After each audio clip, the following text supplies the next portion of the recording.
Welcome to Free Your Mind Reviews. This is Christopher Johnson, and we're here to review Deadpool 2. Of course, Deadpool 2 is the sequel to the awesome 2016 Tim Miller film, which is about the merc with the mouth, played by the perfectly cast Ryan Reynolds. I'm just going to say up front, most people, you could say they're born to play certain characters.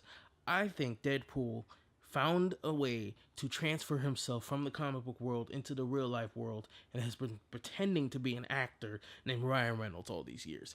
That's how great he is in this role. 2 movies in now. Yes, I know, technically 3, but X-Men Origins Wolverine does not exist. It's a disgrace. And the fact that the character and Ryan have been able to survive that monstrosity just shows you the power of his performance in his work as Deadpool. So Deadpool 2 is about basically family and Deadpool's need to protect this young boy from Cable, of course, who's played by Josh Brolin, who's having like the most awesome summer you can possibly have, having played Thanos in Avengers Infinity War, having Deadpool 2, and then of course next month he has Sicario 2. So, big question of course is, anyone says about a sequel like this, is it as good as the original? Blah, blah, blah. So I'm just going to put it out right there. For me, personally, no. The first one's tighter to me, and I felt the emotional core connected with me a little bit more. Having said that, Deadpool 2 is awesome. Everything that you really, really love about Deadpool 1.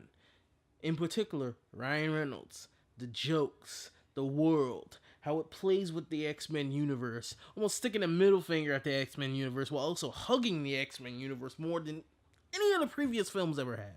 It's still not only on point, but those aspects probably are stronger in this film. Gonna keep the surprises, in the back pocket because people need to see what this movie does, not be told what this movie does specifically. Like that's wrong. That's raggedy. The big change, of course, with the director, David Leitch, who's the co-director of John Wick, the original John Wick, and of course he directed Atomic Blonde by himself. Are we gonna lose a little bit of that, the luster, the tone, the mesh of the tones, like we had with Tim Miller in the first film? And it's very great to report that David Leitch is up to the challenge of balancing these tones, balancing Deadpool, balancing the needs of a superhero film. That's what's really great about, I think, the Deadpool movies. Is what's great is that, yeah, they're kind of making a mockery of the genre. They're kind of making fun of the genre. They're insulting the genre, but they're also embracing the genre at the same time. I think that's what makes them great. That's one of the things I love about the original Kick-Ass, is I also felt like it was sending up a lot of the things that you knew and loved about superhero films, while at the same time embracing what you knew and loved about superhero films. There were, a friend of mine, me and my friend Zach were talking while we were filming a movie last weekend, and he prefers the second film, I prefer the first film, and even though I have my reasons, the tighter script, the tighter focus, the emotional core about the first film, some of the best moments in both movies take place in Deadpool 2. There are certain scenes that are just so hilarious that you will pull ribcage, you will hurt your muscles, everything that makes you will be destroyed because you were laughing so hard at this crazy ass movie. That's what Deadpool 2 does. And there are really some really good set pieces here too, which is really no surprise. It's from one of the John Wick people. Think about how the John Wick movies are, whether Dave is involved in them or not. Widely shot action, really great editing with the fight scenes and the pace and the choreography. All the stunt people and the actors hard at work doing the best action scenes they could possibly do, and Deadpool 2 is no exception. It's just unlike those previous films. There's a great sense of humor, and that was the one question: can he bring in that sense of humor? Can he balance it with the badass action that he always has? And it's great to see that he does. That was the big thing. Can he do it? Yes, he can. Also, what I loved is, just like with Infinity War, there was a lot of takes in the trailers that are actually not used in the film. There are alternate takes. A lot of people get upset at that. Hey, my own family gets upset at that, but I love that because it keeps a lot of the surprises and promises that from the film away from your eyes, so that when you go to the theater, you are as fresh as possible. I sometimes we complain about the movies showing too much. Oh, they're showing too much in the trailer. They're showing too much in the trailer. But I think misdirection is a really good way of doing this, where you can get so hyped for the movie because of what the trailer shows you, but then you go into the movie and you're getting something else because I don't know. I don't feel like I'm being lied to. I feel like I'm being protected, and that's one aspect I love about this. Now, certain standouts. It's weird. I'm hearing these words about the movie being sexist because of a certain thing that happens in the movie. I don't think it's sexist at all. I just feel like that's just a progression that they felt like they needed to go for the character, for the story of the movie. Especially considering how fantastic Domino is in the film. Domino is a real standout. I mean, for me, it's hard for anybody to stand out in a Deadpool movie when you have Ryan Reynolds perfectly embodying Deadpool. But Zazie Beetz as Domino really brings it, man. Like if they made a solo movie with Domino, I wouldn't have a problem with that. She's so fun, so charismatic, so independent, so strong. So competent, the most competent member of the X Force, including Deadpool. It's just fantastic to see that character, see that role blossom, and especially considering the controversy with her being, oh, she's black, Domino's supposed to be pasty white, she's supposed to be looking like Paige in WWE. Man, to me, it makes sense because most Domino chips I play with are completely black with white spots. Most of them that I play with, not completely white with a black spot, and the clothes supposedly make her Domino. So this chick, if you really think about it, she more of a Domino than comic book Domino. So get out of here with that. Josh Brolin as Cable. Do you wish there was a little bit more of him? Yeah, sure. But that happens sometimes when you have a movie like this, where so many of the characters deliver and so many of the characters are entertaining.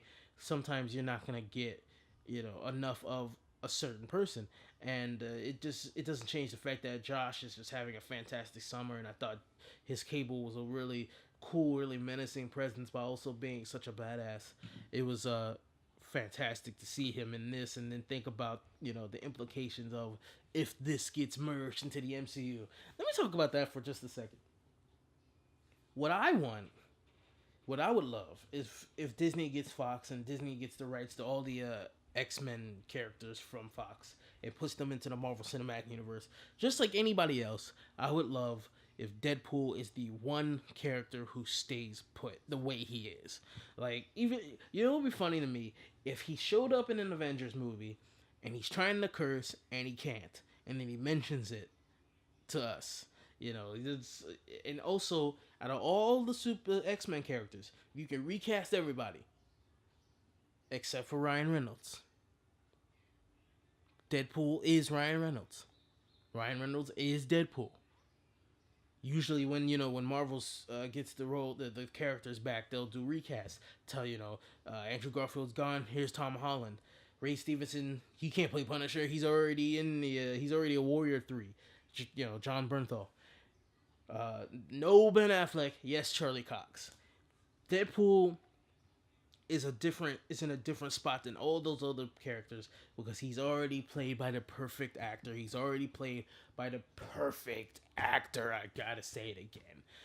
And not only just with how he portrays him, but behind the scenes. Because if it wasn't for Ryan Reynolds, if it wasn't for his work, if it wasn't for his love of the character, and also you see that here with the co-writing credit for this script, we wouldn't be getting this great alternative to the rest of the superhero films that we get. This R-rated, perverse, making fun of it while still embracing the world type of superhero film. And it's one of the things I love about the superhero genre, of course, besides my natural love of superheroes, and its potential is you can get so many different type of films and so many different type of stories and tones and genres in all these superhero movies that come out. Ant-Man was a heist film. Infinity War was war film. And then you get political intrigue like in Winter Soldier and Civil War and Black Panther. It's and then Deadpool is just the R-rated, almost the R-rated cesspool gold aspect of the superhero genre, It's you get R rated, you get PG-13. Shoot, you get G or PG. Look what we got. The Incredibles 2 coming out. You know, that may not be Marvel or DC, but it is superhero and it is life. So, Deadpool 2 is just one of those movies that really brightens up your day. You watch that movie, you have such a good time. You come to you come home and you just feel like, yeah, that was a great Friday night, man. That was a fantastic night. It's I hope they make a third film. I really do. Yeah, selfishly, I hope they make a third film, just because it's been going so great with Ryan playing the role. And if the MCU takes Deadpool, I hope it stays R rated. I hope Ryan Reynolds still plays him. I hope he mentions the move, from Fox to Disney. It's just. It's just weird. It's hard sometimes to try and analyze a movie like this where it's just so fun. And yeah, you can say, oh, it drags a little bit in the first half. Yeah, sure, it does. It's one of the reasons why the first one is better. It's the first half takes a little bit of time, but when Deadpool 2 starts to go, man, it goes. Almost like with John Wick 2, kind of took his time a little bit in the first 40, 50 minutes in the movie, but when John Wick 2 hit that Rome sequence and hit that catacomb sequence, it was just boom for the rest of the movie, and it was just insanity for the rest of the movie. And Deadpool 2 really reminds you of that and really feels like that. So I say Deadpool 2, even with the director change and, the worry about the new director and him not doing a movie with this type of tone before, it's a huge, huge success in this franchise in this summer. And so far, we've already had 3 fantastic superhero movies already with Black Panther, Avengers Infinity War, and Deadpool 2. And I'm really hoping that we can keep this pace with Venom, with Ant-Man and the Wasp. A little more confidence in Ant-Man and the Wasp because I just always have confidence in Marvel Studios to get an entertaining movie out there. Whereas with Venom, we'll see. We'll see. The only thing that gets me excited really about Venom is that last spot when the symbiote comes over him and says, we are Venom. Like, that's the best part. Everything else is like, whatever. But I'll give it a chance. It's just weird to see a Venom movie without Spider-Man and his origin. I'm kind of old school with that, so it's a little weird to see that. But anyway, I'm not even gonna give Deadpool 2 a normal number rating. Deadpool 2 was awesome out of 5. I'm sorry, it's awesome out of 5. I think it'd be awesome. Do a double feature with Infinity War and Deadpool 2, and you'll see how great your night is. That's how I feel about it. This is Christopher Johnson for Free Your Mind Reviews. Have a good one.